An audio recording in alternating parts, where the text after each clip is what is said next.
Kami ada dalam hadirat-Mu, kasih setiamu selalu baru setiap hari.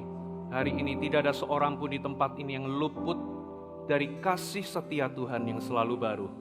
Kami menerima anugerah yang baru, kasih yang baru bagi kami, dan itu yang menguatkan kami. Kami tidak mampu tanpa Tuhan. Tanpa kasih Tuhan mengalir dalam hidup kami, semuanya sia-sia. Terima kasih Tuhan.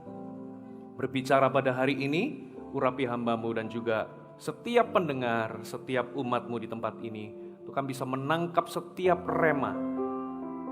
Dan pulang dari tempat ini ya Tuhan, rema-rema Tuhan akan menjadi kekuatan yang mengubahkan hidup kami. Terima kasih Tuhan. Di dalam nama Yesus, semua yang siap memberikan hati yang terbaik, katakan sama-sama. Amin. Tepuk tangan bagi Tuhan kita. Anda dipersilakan duduk kembali. Shalom Bapak Ibu Saudara sekalian. Senang bisa ada di tempat ini. Bapak Ibu Saudara, hari ini saya akan sampaikan sesuatu yang sangat penting. Pastikan Anda siapkan hati Anda untuk Anda mendengar firman Tuhan. Kita tahu bahwa kita adalah gereja sel yang apostolik dan profetik. Amin. Saudara, kita adalah gereja sel. Kita percaya bahwa semua orang apabila ingin mengalami perubahan yang permanen, saudara harus terhisap di dalam sebuah keluarga Allah. Tidak cukup Anda datang di kebaktian saja, Anda perlu memiliki sebuah keluarga rohani, karena disitulah Anda bisa mengalami pertumbuhan. Kami betul-betul percaya bahwa perubahan itu terjadi melalui proses yang berkesinambungan, bukan hanya sekedar Anda datang di kebaktian lalu Anda diberkati atau Anda menerima lawatan Tuhan. Ya, saudara, sehebat apapun lawatan Tuhan, kalau Anda berhenti mengalami proses pertumbuhan, saudara, Anda akan kembali kepada kehidupan Anda yang lama. Itu sebabnya kita percaya, ya, benih, sehebat apapun benihnya, kalau benih itu jatuh di tanah yang salah, mereka tidak akan mengalami pertumbuhan secara permanen. Kalau mereka jatuh di tanah yang berbatu-batu, akan segera dicuri oleh si jahat. Kalau benih itu jatuh di tanah pinggir jalan, kebalik, tanah pinggir jalan dicuri oleh si jahat. Kalau jatuh di tanah berbatu-batu, ia berakar, tapi karena tanahnya itu tipis, dia mengalami perubahan hanya sementara, temporary. Cuman hangat-hangat, nggak usah diterusin deh, gitu ya. Dan ia segera kembali kepada kehidupan lama. Ada satu yang jatuh di tanah semak duri. Itu tanahnya cukup dalam, dia cukup berakar cukup dalam, mengalami pertumbuhan, tapi pada akhirnya menjadi layu dan mati karena terhimpit oleh banyaknya semak atau duri. Tapi kalau benih yang jatuh di tanah yang subur, ia akan mengalami perubahan permanen dan pertumbuhan berlipat-lipat kali ganda, 30, 60 sampai 100 kali ganda. Katakan amin. Dan kita percaya tanah yang subur itulah kelompok sel. Itulah connect group. Itulah keluarga rohani. Karena di dalam kelompok sel lah, saudara, di dalam connect group lah, orang itu bisa kasih tahu apa yang namanya blind spot kita. Karena kalau kebaktian seperti ini semuanya tampil seperti malaikat. Betul atau betul? Di dalam connect group lah asli kita kelihatan. Kita ini orangnya egois atau tidak dan sebagainya. Ya, di dalam connect group lah gesekan itu terjadi. Di mana kita saling ditajamkan satu sama lain untuk menjadi serupa dengan Yesus. Katakan amin. Kita adalah gereja sel.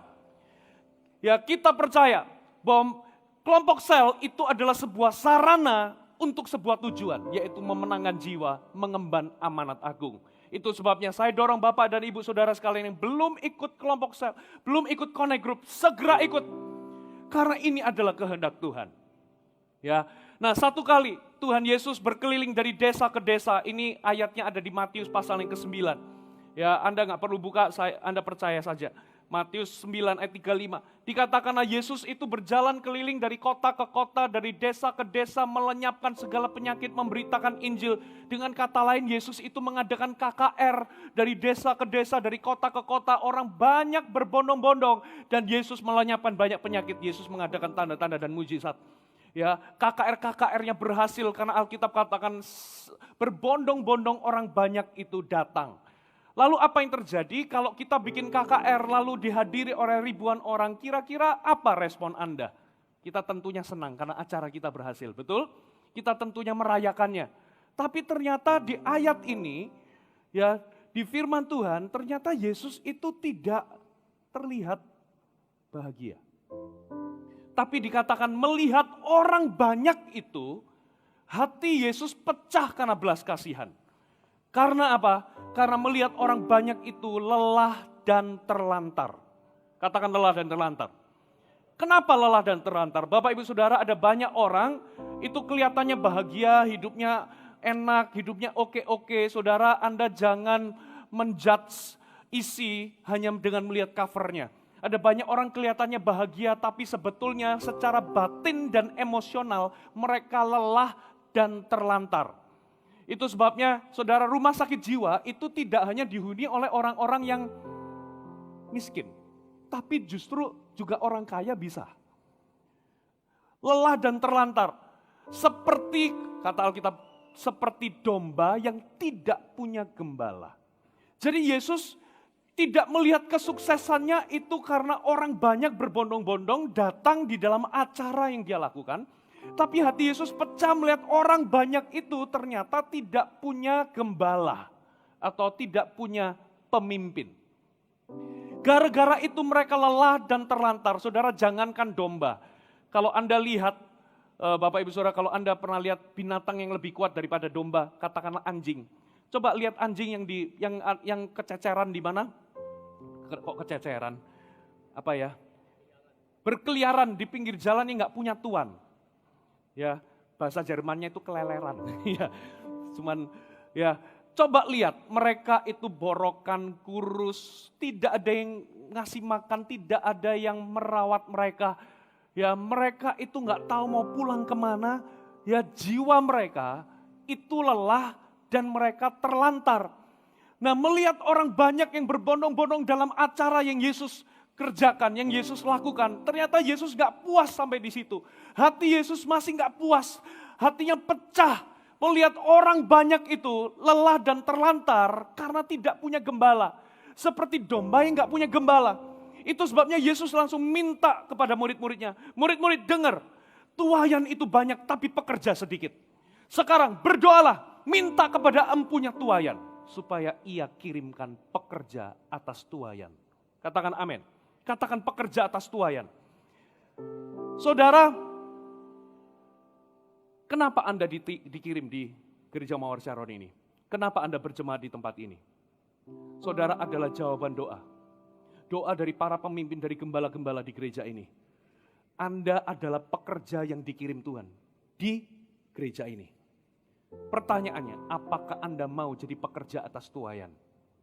Itu pertanyaannya. Apakah Anda mau jadi pekerja atas tuaian? Nah, saudara, kami rindu. Coba kita buka 2 Timotius 2 ayat yang kedua. Perhatikan ayat ini, saudara. 2 Timotius pasal yang kedua, ayat yang kedua. Apa yang telah engkau dengar daripadaku di depan banyak saksi, percayakanlah itu kepada orang-orang yang dapat dipercayai. Dan yang juga cakap mengajar orang lain. Paulus itu ngomong sama Timotius, kira-kira begini, semua pengajaran, semua impartasi, semua keteladananku, semua apa yang telah kau terima, semua ilmu yang kau terima daripadaku, jangan disimpan sendiri, tapi percayakanlah itu kepada orang-orang yang dapat dipercaya. Katakan amin. Ekspektasi gereja ini jelas. Kalau Anda berjemaat di Gereja Mawar Sharon, ekspektasi kami jelas. Saya menjadi penyambung lidah gembala di tempat ini. Kalau Anda berjemaat di tempat ini, kami punya ekspektasi jelas sekali. Kami mendoakanmu, kami ingin memuridkanmu, kami ingin memperlengkapi Anda. Kami berdoa supaya Anda mengalami proses pertumbuhan demikian rupa, sampai di sebuah titik kami bisa mempercayakan Anda menjadi gembala atas domba. Saya ulangi, kalau Anda berjemaat di tempat ini, kami nggak mau Anda setahun, 2 tahun, 3 tahun, bahkan 5 tahun berjemaat di tempat ini, lalu Anda menjadi orang Kristen biasa. No, kalau Anda berjemaat di tempat ini, setahun, 2 tahun, Anda harus tahu ekspektasi gereja ini.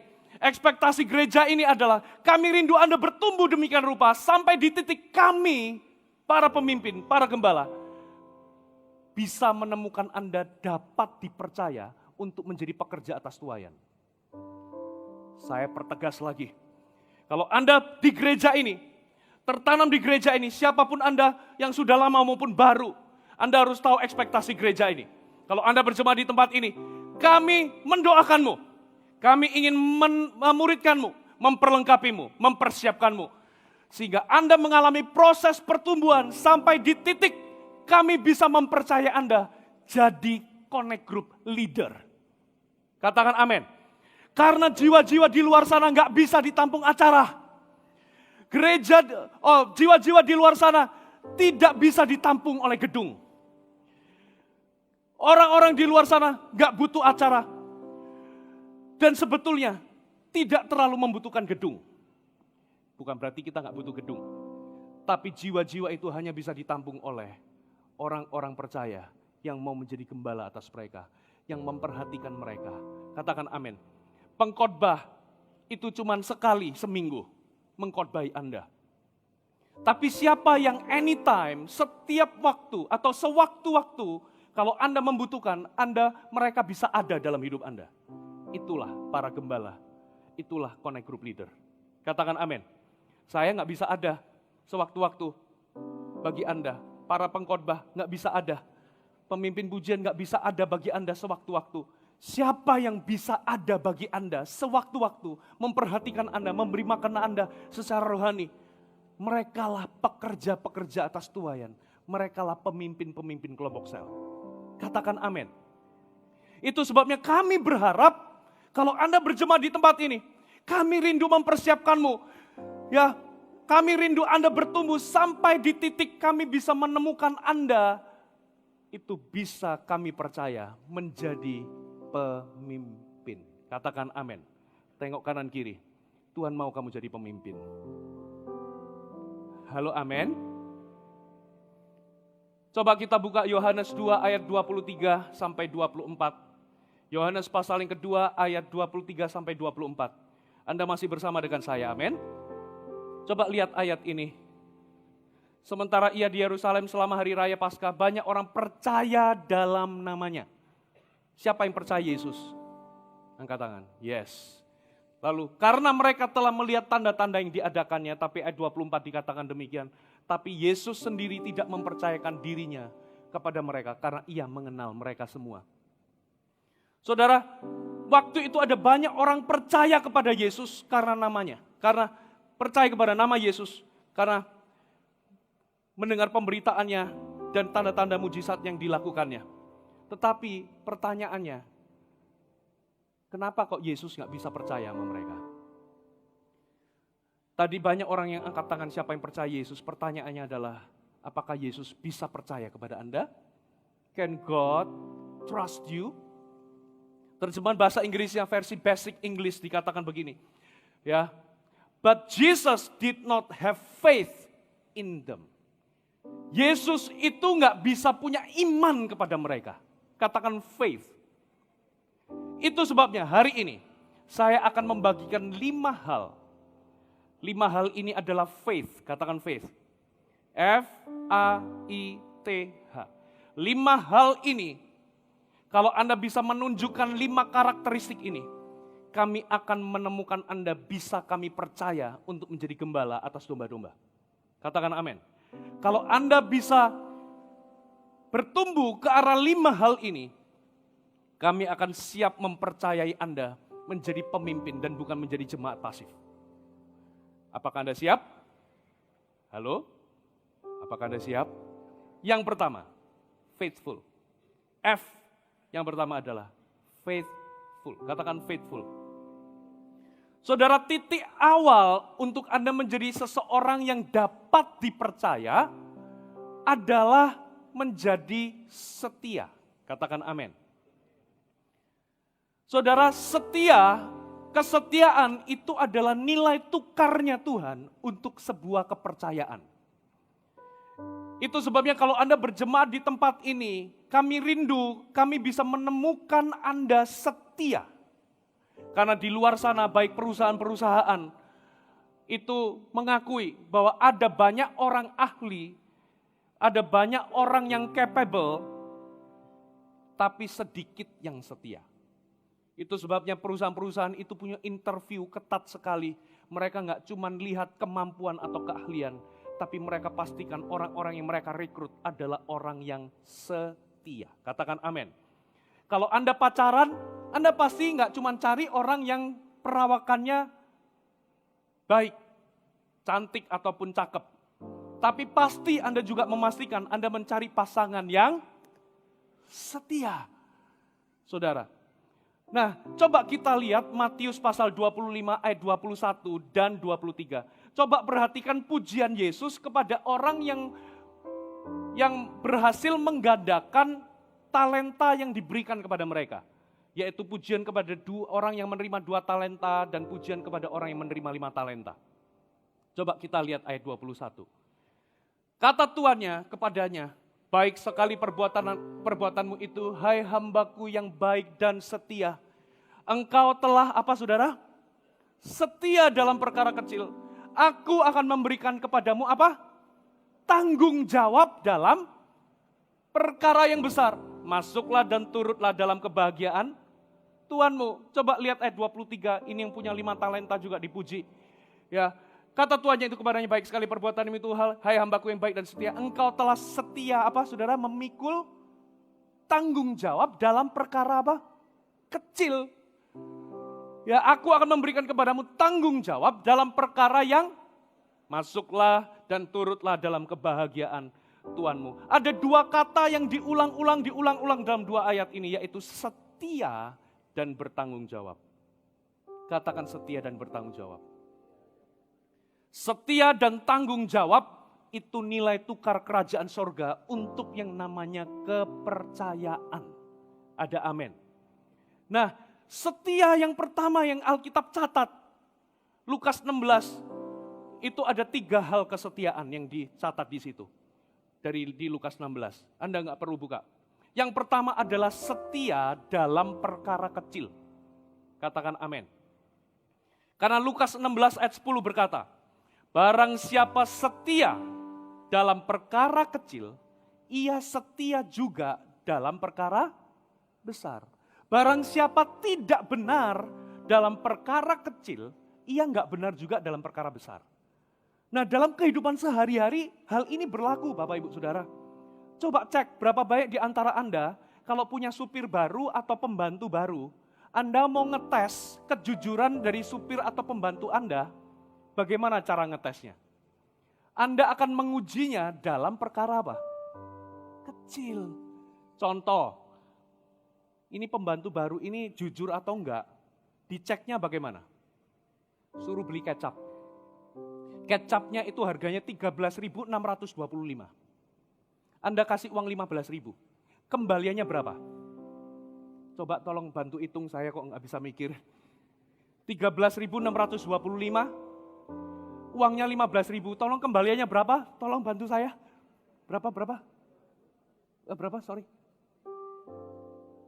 1.375, betul? Ya, saya percaya aja lah. Saya mau tanya, itu uang kecil atau uang besar? Uang kecil, pakai ada receh-receh 1.375. Kalau mbaknya itu ngentit, kalau nggak dibalikin, ya, kalau itu uang kembalian itu kecil ya, tapi di kantong nggak dibalikin, dia ngomong harganya 15.000, gampang. Kalau di rumah, Anda taruh 10 juta di laci, nggak Anda kunci, hilang. Kenapa? 1.375 aja hilang, apalagi kalau Anda nggak benar dalam perkara kecil, Anda juga nggak benar dalam perkara besar. Supir Anda juga sama, suruh beli bensin. Ya, dan kali ini bensinnya nggak genep, suruh beli 23,5 liter. Itu kan kembaliannya recehan-recehan ya. Coba, dia kasih kembaliannya nggak? Kalau Anda nggak kasih kembalian, satu kali kalau Anda ketinggalan uang di dalam mobil, ya ketinggalan 500.000, pasti hilang, percaya sama saya. Terus biasanya ibu-ibu coba ngetes pembantu bagaimana? Anda taruh uang 20.000 sengaja ditaruh di mana? Deket kompor atau deket cucian, deket gosokan atau taruh di meja makan, digeletakin begitu. lalu Anda kembali, kalau duitnya hilang, Anda taruh 10 juta di situ, bakal hilang. Betul atau betul? Siapa yang mahasiswa di sini? Siapa mahasiswa? Bisa? Ya, satu. Ada lagi mahasiswa? Ya, saya mau kasih tahu mahasiswa, nggak usah demo-demo anti korupsi. Kalau Anda datang ke kuliah masih titip absen. Kenapa? Wah, anti korupsi satu kali kalau Anda menjabat, anti korupsi, saya nggak bisa disuap, saya nggak bisa disogok. Ya, ada orang kasih 10 juta, no. 20 juta, no. 50 juta, no. Tapi begitu 5 miliar, kenapa? Karena Anda kecil aja Anda nggak bisa setia, apalagi gede. Betul atau betul? Dalam hidup ini, ujiannya selalu perkara kecil, saudara. Itu sebabnya kalau saya cari calon pemimpin, saya akan cari orang yang setia dalam perkara kecil. Daud, kenapa Daud itu dipercaya jadi raja? Simple, karena Daud didapati Tuhan setia dan bertanggung jawab. Buktinya di mana? Saya lupa apakah ini 2 Raja-Raja 14 atau 1 Raja-Raja 14, pokoknya percaya sama saya, kita nggak perlu buka ayatnya. Satu kali, Daud itu diminta oleh papanya untuk bawa makan siang untuk kakak-kakaknya yang lagi ada di medan perang, waktu itu melawan Filistin dan ada Goliat di situ.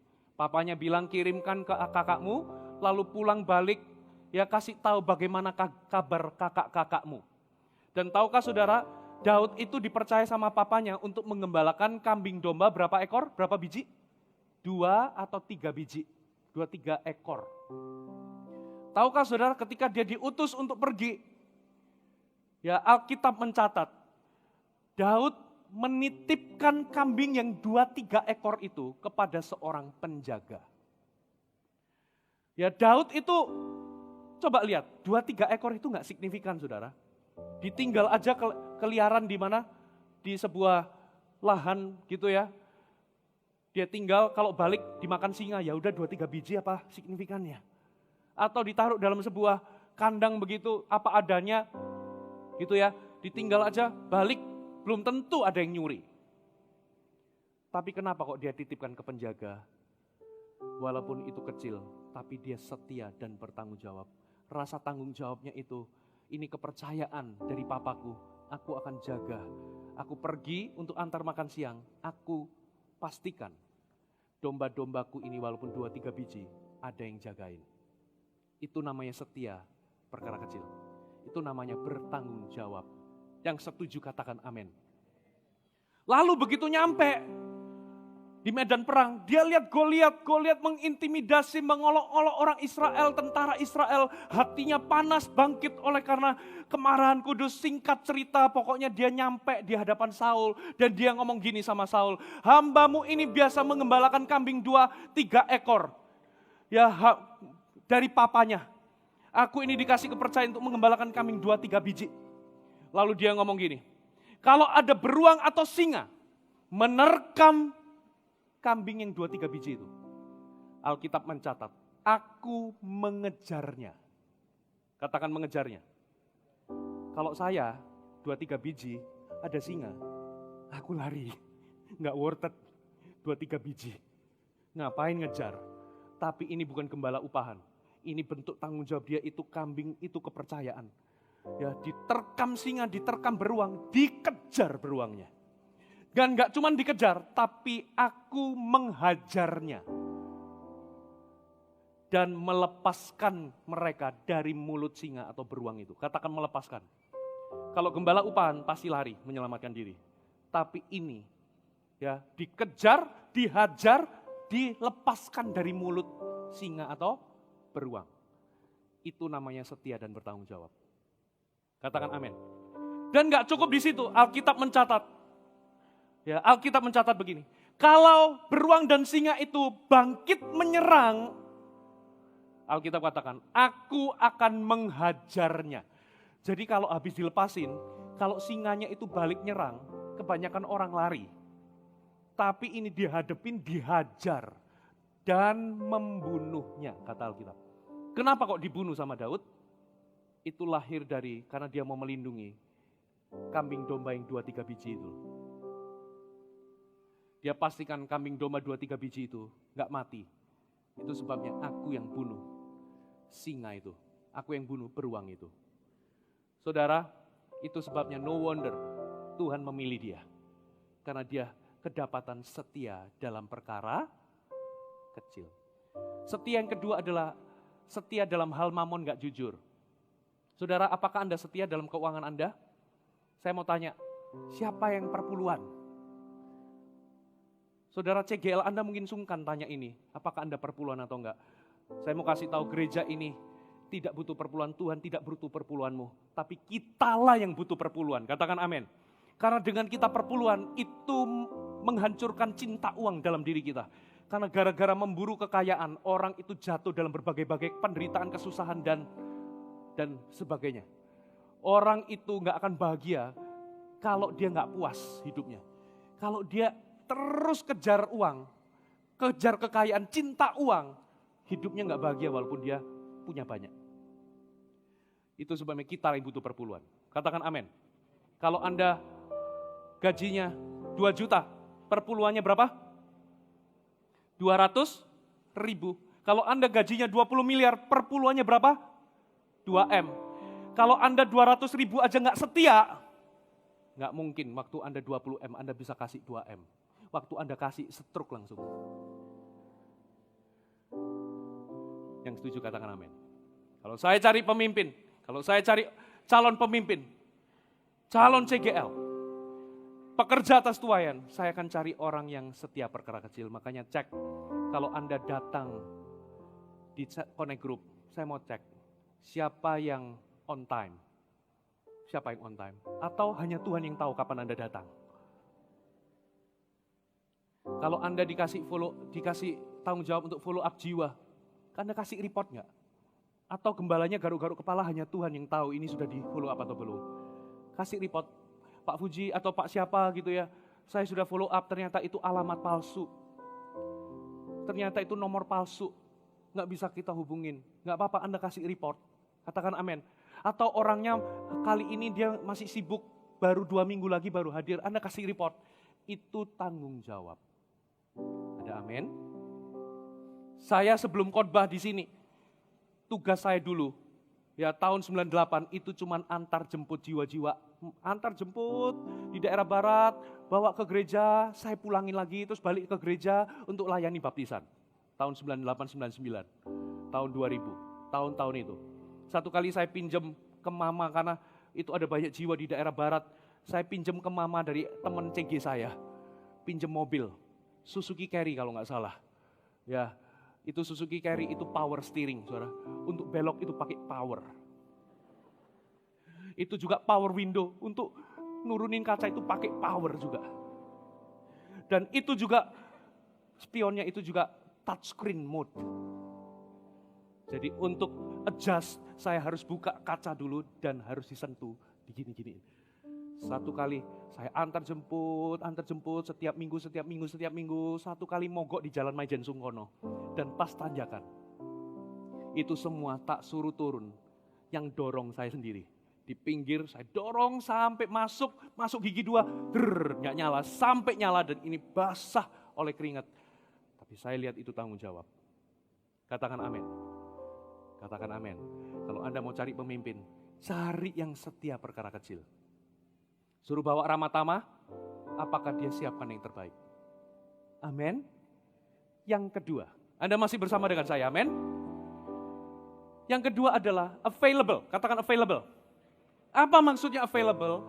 Available itu adalah siap sedia atau bersedia atau ya tersedia.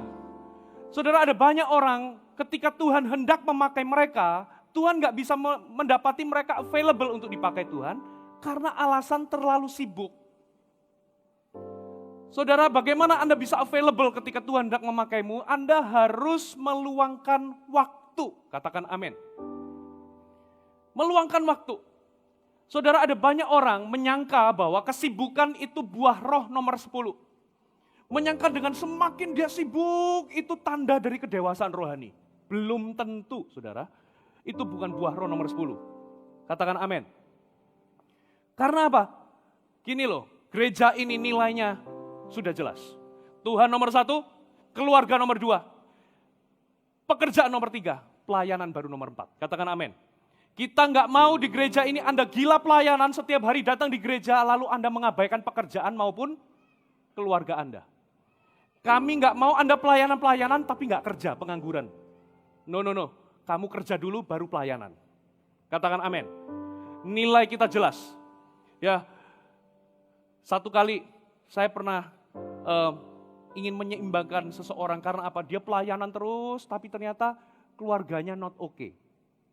Saya minta dia berhenti sejenak karena apa? Saya ngomong your life is more important than your ministry.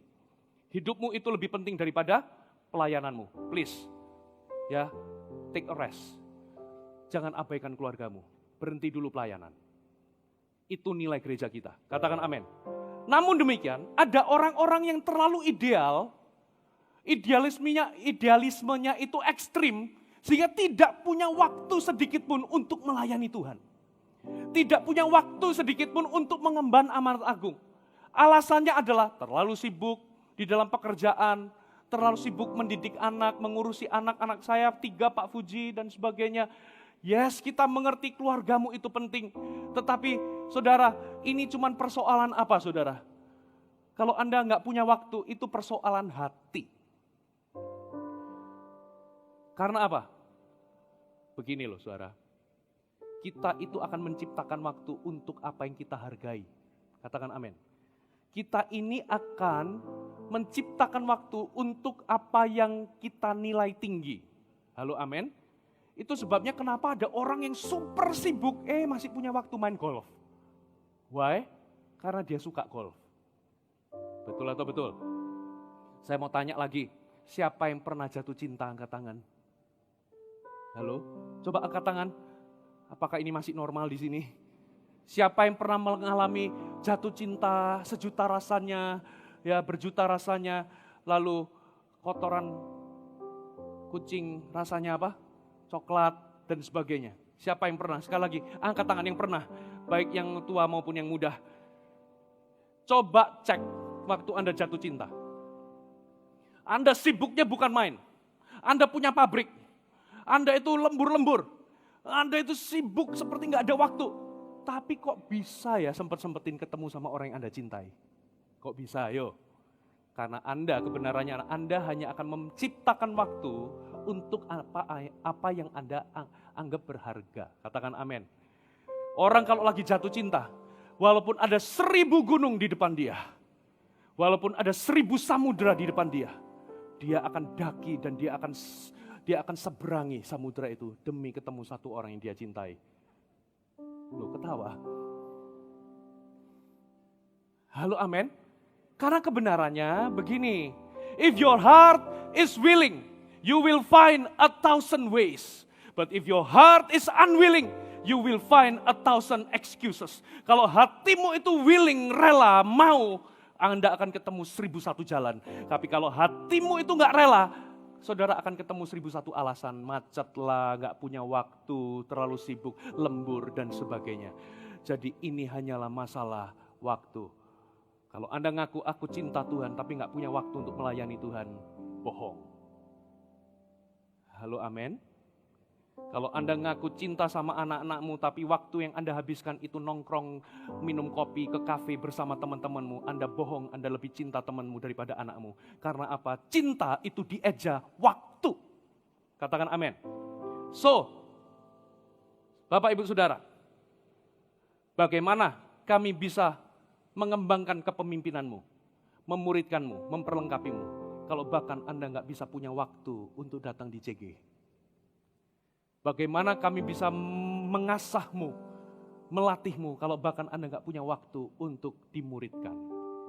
Kalau Anda mau dipakai Tuhan, Anda harus available. Kalau saya cari pemimpin yang setia dan meluangkan waktu. Available. Katakan amin. Kuncinya adalah willingness. Coba kita baca satu ayat, Yesaya 1 ayat 19. Yesaya 1 ayat 19. Perhatikan ayat ini.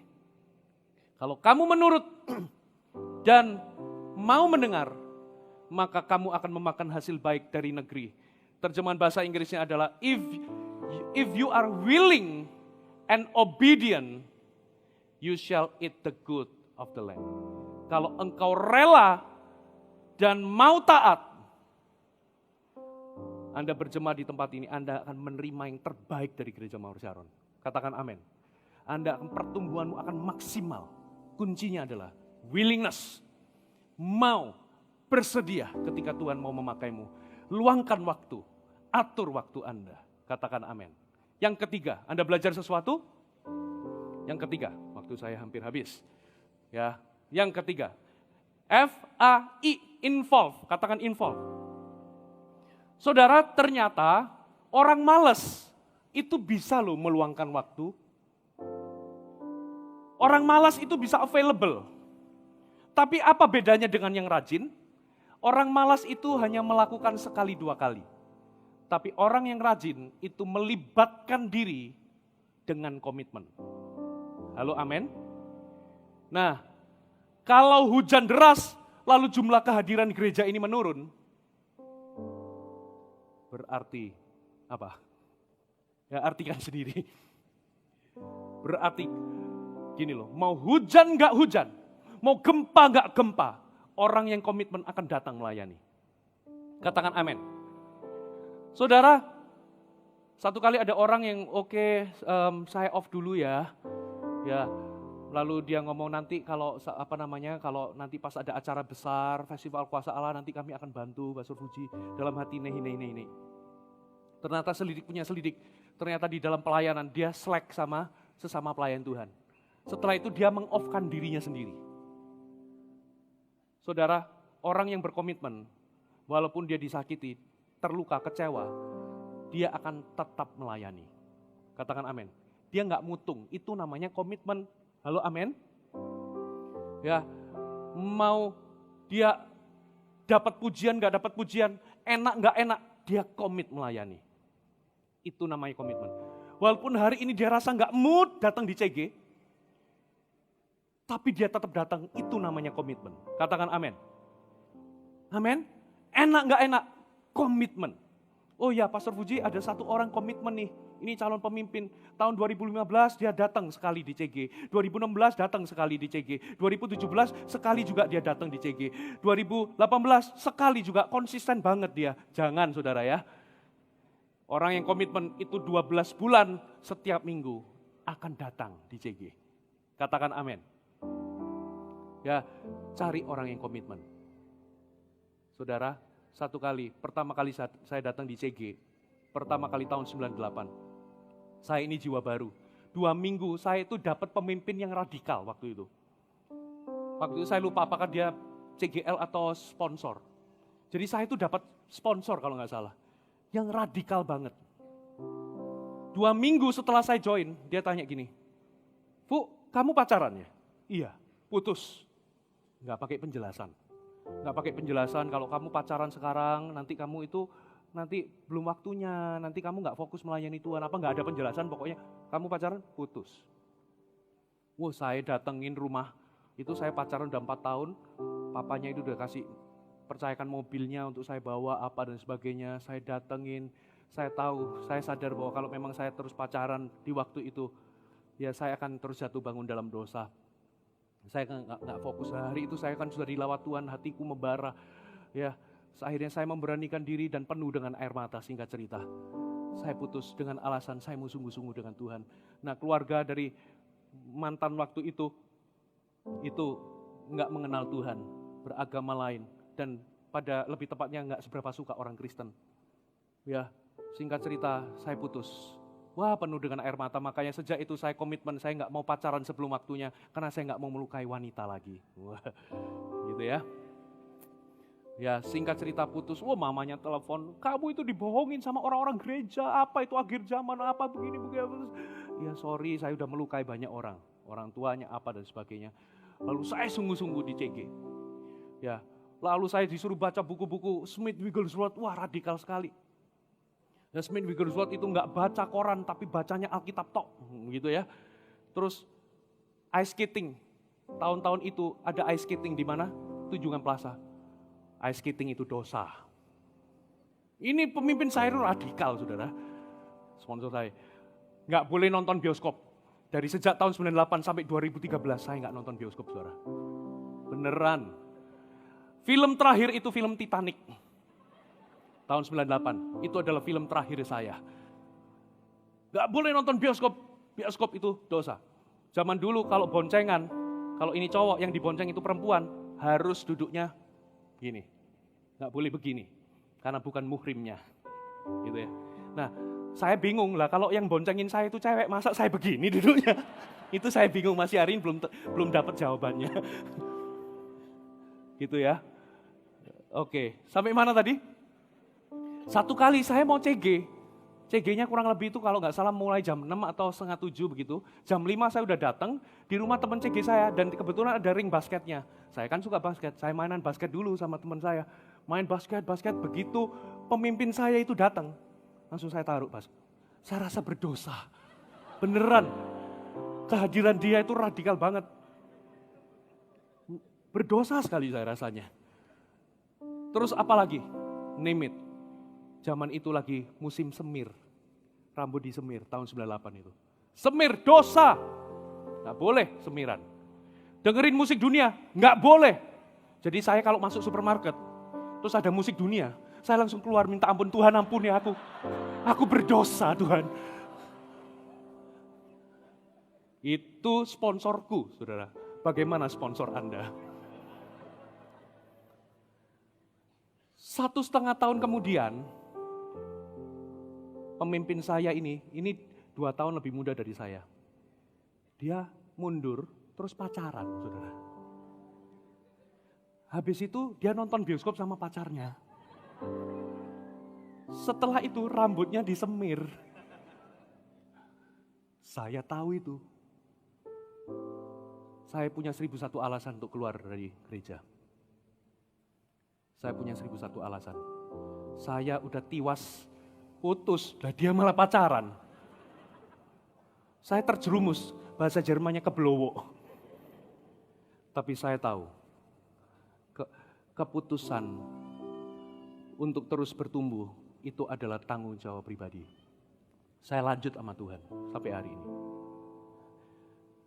Saya mau tanya, kalau Anda dikecewakan sama orang di sini, keluar nggak dari gereja? Halo? Saya mau tanya, tahun berapa Anda memutuskan mau keluar dari gereja ini? Putuskan hari ini. Kalau mau komitmen, komitmenlah. Komitmenlah sama pemimpinmu. Amin. Saya mau tanya, kalau ada orang yang melukaimu di gereja ini, Anda bagaimana? Kalau dikecewakan sama sesama pelayan Tuhan, bagaimana? Keluar? Satu kali kita akan malu loh di gereja. Ke sorga nanti. Di sorga nanti jalan-jalan gitu ketemu ada pahlawan iman yang ada di Ibrani 11. Ya lalu Anda ngobrol, gimana kisah hidupmu? Oh ya aku dipenggal karena Yesus, aku menolak untuk menyangkal Yesus. Loh teman di sebelahmu itu gimana kisahnya? Oh dia perutnya dibelah, tapi dia tetap mempertahankan iman. Terus yang satunya bagaimana? Oh tangannya ditarik sampai putus semua. Terus kamu gimana? Iya aku meninggalkan gereja karena gembalaku gak senyum sama aku. Iya aku meninggalkan gereja karena gerejanya kurang dingin. Saya mau tanya Anda itu Kristen cap opo?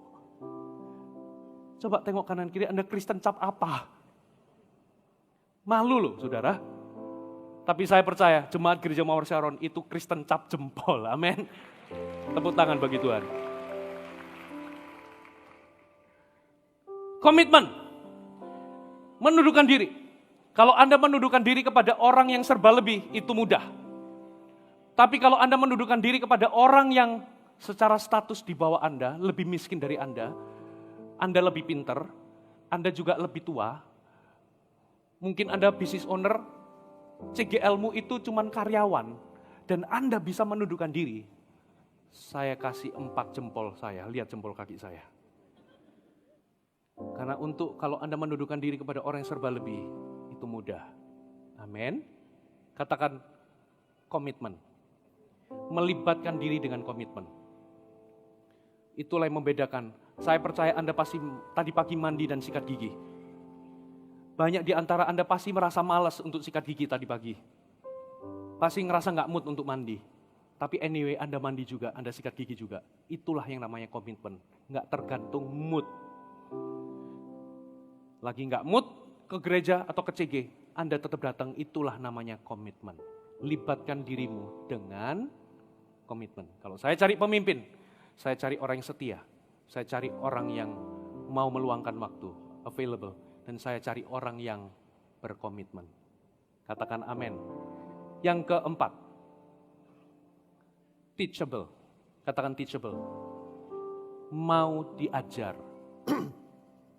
Saudara, tantangan terbesar dalam pemuridan adalah ketika Anda ketemu sama seseorang dan ketika Anda mengajarkan sesuatu, mengimpartasikan sesuatu dan orang itu jawab, oh sudah tahu. Oh udah pernah diajarin. Oh ayat-ayat itu saya udah pernah menguasainya. Sulit saudara. Ya, karena apa? Dia sudah merasa lebih tahu. Terus bagaimana Pastor Fuji? Kalau saya mau memuridkan seseorang, saya akan cari orang-orang yang mau diajar. Bagaimana cara ngecek orang itu mudah diajar, mau diajar atau tidak? Simple. Ya, kasih dia koreksi yang bersifat memperbaiki. Kasih dia teguran. Dia menyukainya atau membencinya. Itulah yang membedakan apakah seseorang itu mudah diajar, mau diajar atau tidak. Halo, amin. Dan kalau Anda ketemu sama orang yang ketika Anda koreksi, dia berdalih, menyalahkan situasi, keadaan orang lain, dia ini dan sebagainya, that's it. Sudah, cukup gembalakan dia, kasihi dia, tapi investasikan waktumu kepada orang-orang lain yang mau diajar. Karena apa? Kalau Anda investasikan waktumu sama orang yang demikian, Anda buang waktu. Percuma, waktumu itu terbatas. Cukup gembalakan, kasihi, jangan diusir, tapi fokuskan, investasikan waktumu kepada orang-orang yang mau diajar atau teachable. Katakan amin. Amsal 12 ayat 10, ayat 1. Coba kita baca ayat ini. Amsal 12 ayat 1. Orang yang siapa mencintai didikan, mencintai pengetahuan. Siapa membenci teguran adalah, tunggu terjemahan bahasa Inggrisnya simple. Ya, siapa mencintai, who love knowledge, itu mau dikasih tahu ketika dia, when he is wrong. Orang yang mencintai didikan, teguran, mencintai ilmu, orang ini mau dikasih tahu ketika dia salah. Tapi orang yang membenci dikoreksi adalah bodoh, kata Alkitab. Kuncinya di mana? Coba cek. Ketika Anda kasih masukan yang sifatnya memperbaiki, dia menyukaimu atau dia punya ilmu tai chi. Mengembalikan tenaga lawan. Ditegur, dia balik negur. Wah, ini tai chi saudara ya. Ya, itu ilmu tai chi. Jadilah orang-orang yang mau diajar. Kalau saya cari pemimpin, saya cari orang-orang yang mau diajar. Katakan amin. Yang terakhir. F-A-I-T-H. Hungry. Katakan hungry. Apa itu hungry? Lapar. Ini tulisannya haus. Ya, haus dan lapar sama aja lah. Apa itu lapar? Coba kita buka 1 Petrus 2 ayat yang kedua. Jadilah seperti bayi yang selalu ingin akan air susu yang murni dan selalu ingin akan yang rohani. Kata kuncinya di selalu ingin akan. Ya, dia lapar, ingin. Saudara, teachable dengan hungry itu punya akar yang sama, yaitu kerendahan hati. Kalau teachable itu mau diajar, kalau hungry itu mau belajar. Saya ulangi, teachable itu mau diajar, hungry itu mau belajar. Kalau saya menemukan orang yang betul-betul punya niat untuk bertumbuh, simple. Coba cek, apakah dia teachable atau dan hungry. Kalau dia nggak hungry, nggak lapar, suruh sak teduh itu kayak dorongnya itu pakai kekuatan, dipaksa-paksa, suruh ikut MSJ juga dipaksa-paksa, ikut CGT juga dipaksa-paksa, nggak lapar. nggak mau diajar juga, nggak mau belajar dan nggak mau diajar. Sulit. Tapi orang yang benar-benar niat bertumbuh, selain dia mau diajar, dia juga lapar. Dia lapar sama Tuhan saat teduh nggak perlu didorong-dorong. Dia ikut MSJ, CGT itu haus sekali, lapar sekali. Dia ingin. Nah orang seperti ini, pemimpin nggak perlu kejar-kejar mereka. Mereka lah yang kejar pemimpin. Katakan amin. Ajarin aku lapar, perlengkapi aku. Saudara, kenapa banyak orang nggak mau jadi CGL? Alasan yang paling klasik itu adalah, aku nggak bisa. Aku nggak bisa. Aku nggak punya karunia. Dia loh, kepribadiannya itu koleris, itu dia pasti berhasil. Sementara aku ini udah melankolis, plekmatis lagi. Nggak bisa aku ini cuma ibu rumah tangga, aku nggak bisa. Tahukah saudara, saya membuktikan di lapangan. Survei juga pernah bilang, bahwa keberhasilan seseorang menjadi pemimpin kelompok sel tidak ditentukan oleh karunia seseorang ataupun kepribadian seseorang. Yang setuju katakan amin. Sama sekali nggak ditentukan. Ada satu bapak-bapak sekarang di Jakarta, itu kalau ngomong saya harus punya karunia menafsirkan bahasa lidah. Karena apa? Kalau ngomong itu nggak jelas karena dia gagap. Saya dulu waktu mempercayakan dia jadi CGL, itu ragu-ragu juga saudara. Tapi CG-nya bertumbuh, ada dokter yang masuk sampai hari ini jadi coach. Dia tetap punya kelemahan yang sama, nggak bisa ngomong. Tapi CG-nya bertumbuh dengan luar biasa. Ternyata keberhasilan seseorang bukan ditentukan dari karunianya atau kepribadiannya. Mau tahu dia ditentukan dari apa? Dari kemauan. Katakan kemauan. Mau. Coba lihat, berapa banyak di antara Anda dulu nggak pernah sekolah tinggi, nggak pernah sekolah entrepreneurship, nggak pernah ikut sekolah bisnis. Anda buka toko, kenapa kok sukses? Why? Karena ada kemauan. Orang yang mau itu akan belajar gelotak-gelatuk, belajar sendiri sampai sukses. Katakan amin. Jadi CGL juga sama. Anda nggak perlu berkarunia yang banyak. Paling tidak semua orang minimal punya satu talenta. Anda mungkin nggak pandai bicara. Anda mungkin kepribadiannya Anda itu orang yang tipe di belakang layar, bukan yang berkarisma begitu, koleris. Dengar baik-baik. Kalau Anda mengandalkan Tuhan dan Anda mau, saya percaya CG-mu akan bermultiplikasi. Katakan amin. Halo amin. Jadi nggak ada alasan untuk jadi pemimpin. Amin. Tutup Alkitab Anda. Mari bangkit berdiri di hadapan Tuhan. Anda belajar sesuatu. Amin. Tutup Alkitab Anda. Pemain musik, singer, worship leader bisa maju ke depan. Semua lihat saya.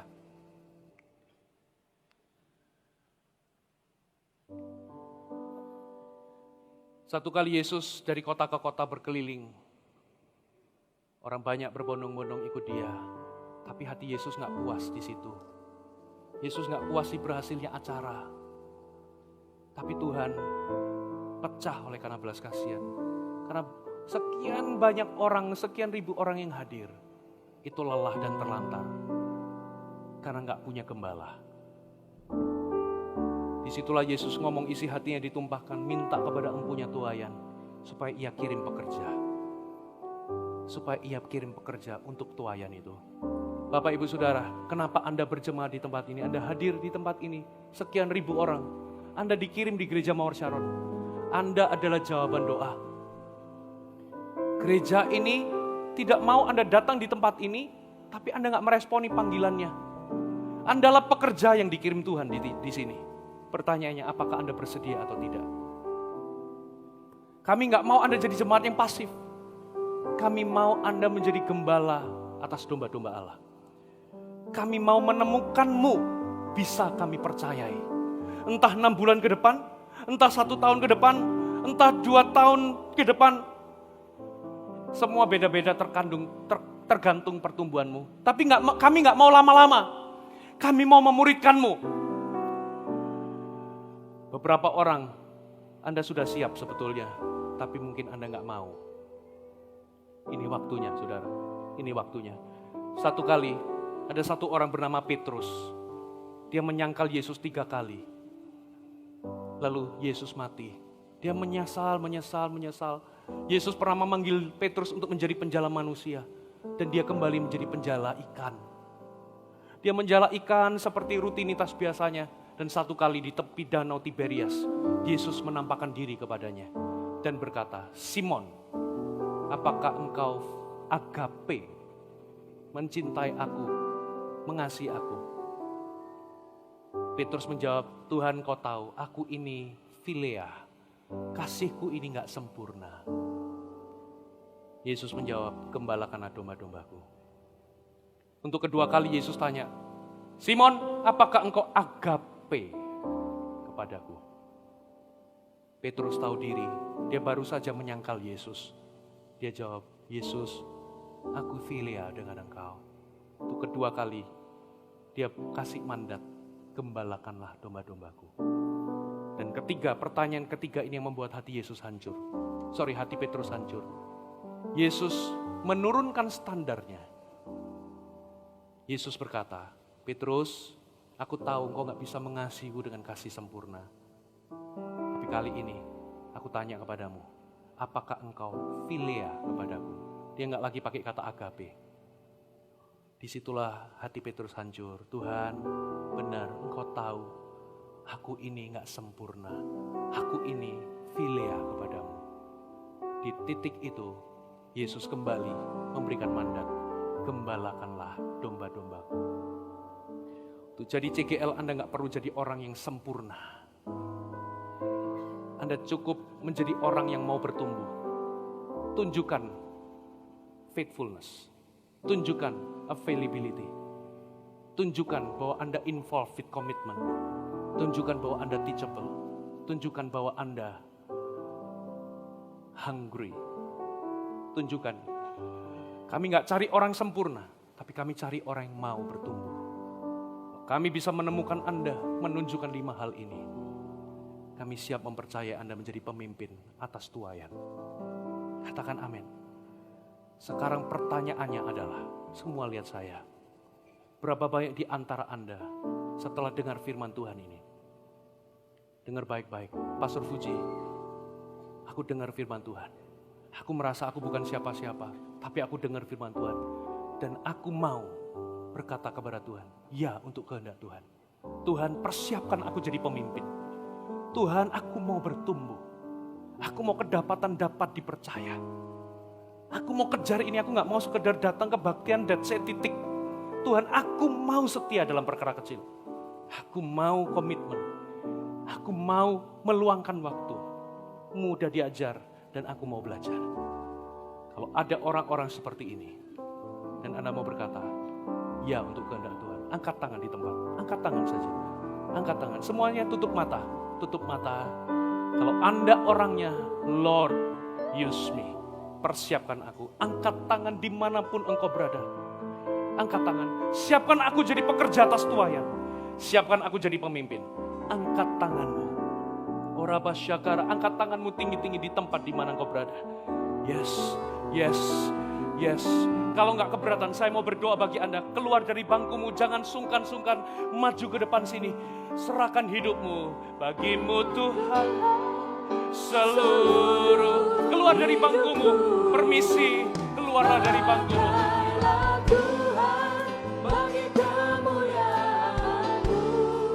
Oh, genapi. Siapa lagi? Keluar dari bangkumu. Come forward. Bagimu Tuhan, oh bagimu Tuhan, seluruh, oh pakailah Tuhan. Saya minta para pemimpin datang, meteraikan mereka, meteraikan keputusan mereka, minta supaya Tuhan mempersiapkan mereka. Siapa lagi kalau Anda orangnya yang ada di belakang, majulah ke depan sini. Tuhan memanggilmu. Pakailah Tuhan. Oh, genapi Meteraikan mereka, doakan mereka, meteraikan keputusan mereka. Haleluya bagimu.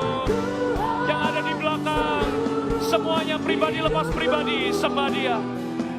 Pakailah Tuhan, oh genapi seluruh rencanamu, sampai bumi penuh kemuliaan bagimu Tuhan.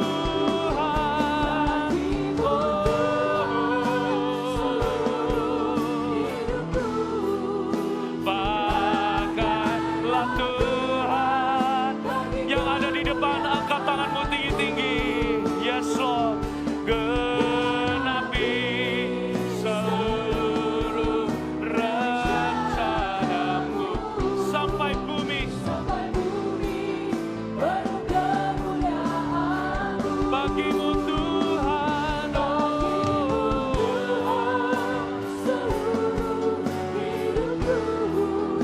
Pakailah Tuhan, genapi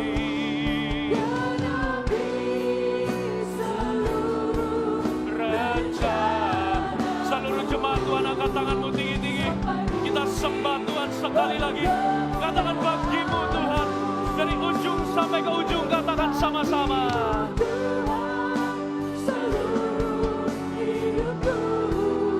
Pakailah Tuhan, oh genapi seluruh rencanamu, sampai bumi penuh kemuliaan-Mu. Bagimu Tuhan seluruh hidupku. Yes Lord. Pakailah Tuhan bagi kemuliaan-Mu, genapi seluruh rencana-Mu, sampai bumi penuh kemuliaan-Mu. Bagimu Tuhan seluruh hidupku. Pakailah Tuhan bagi kemuliaan-Mu, oh genapi seluruh rencana-Mu, sampai bumi penuh kemuliaan-Mu. Semua lihat saya, doakan kami. Tahun depan, Juli tahun depan, kami akan merilis 633 CGL baru di Jakarta. Kami sudah persiapan mereka sejak tahun lalu. Berarti genap tahun depan 2 tahun persiapan.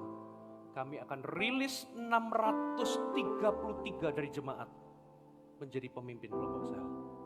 Sehingga genaplah tahun depan kami menjadi 1000. Tahun depan kami rindu 1000 orang menjadi CGL. Doakan kami, itu sebabnya kami juga ingin men-challenge Anda, hai jemaat Tuhan. Berhentilah jadi jemaat pasif. Ini panggilan mulia. Memenangkan kota ini gak cukup oleh 1-2 orang, tapi para pemimpin yang bersedia. Anda gak harus sempurna, mungkin Anda gak bisa, tapi gereja ini mau memperlengkapimu, asal Anda bersedia. Pulang dari tempat ini, izinkan Tuhan mengoperasi hatimu. Izinkan panggilannya ada dalam hidupmu. Amin. Mari angkat tangan sekali lagi. Meteraikan firman-Mu bagi mereka yang sudah maju di depan sini. Meteraikan keputusan mereka. Sehingga mulai sejak hari ini, Tuhan Engkau memproses mereka. Buat mereka bertumbuh. Mereka kedapatan setia perkara kecil. Mereka kedapatan mau untuk meluangkan waktu. Mereka mau untuk berkomitmen di dalam segala hal. Dan mereka menjadi orang-orang yang mau diajar dan mau belajar.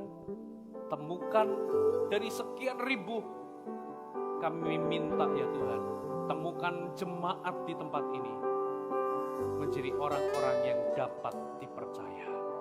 Firman-Mu selesai, meteraikan Firman-Mu di dalam nama Yesus.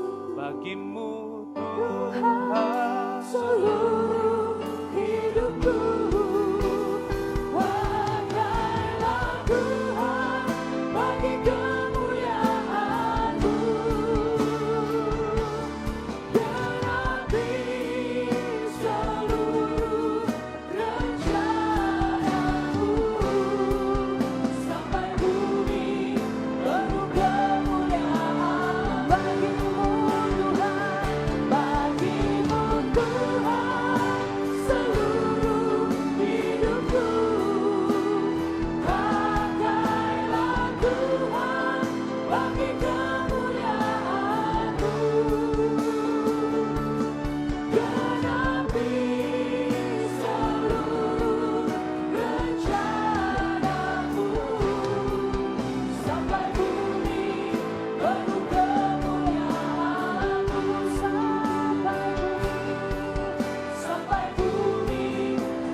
Taruh tangan kananmu di dadamu.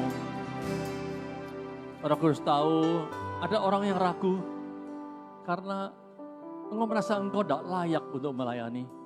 Engkau tidak mampu, engkau tidak bisa. Bahkan berkata-kata engkau sering seperti tadi gagap dan sebagainya. Engkau pemalu, penakut, khawatir, takut.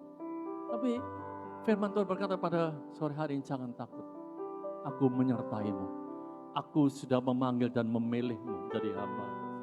Tuhan sudah lihat sekarang lagi kemampuanmu, fasilitasmu, kepadeanmu dan sebagainya. Tuhan lihat hatimu. Adakah hatimu mengasihi Dia? Berarti juga hatimu mengasihi jiwa-jiwa. Karena itu mantapkan diri yang percaya. Saudara, semua ada di sini sudah dipanggil, dipilih, ditentukan menjadi hambanya. Kalau Tuhan yang menentukan, Tuhan pasti memberikan kemampuan. Tuhan akan memakai saudara dan engkau akan lihat bagaimana Tuhan campur tangan. Karena firman berkata Allah berkuasa untuk menjaga supaya engkau jangan sampai tersandung, sampai engkau jatuh.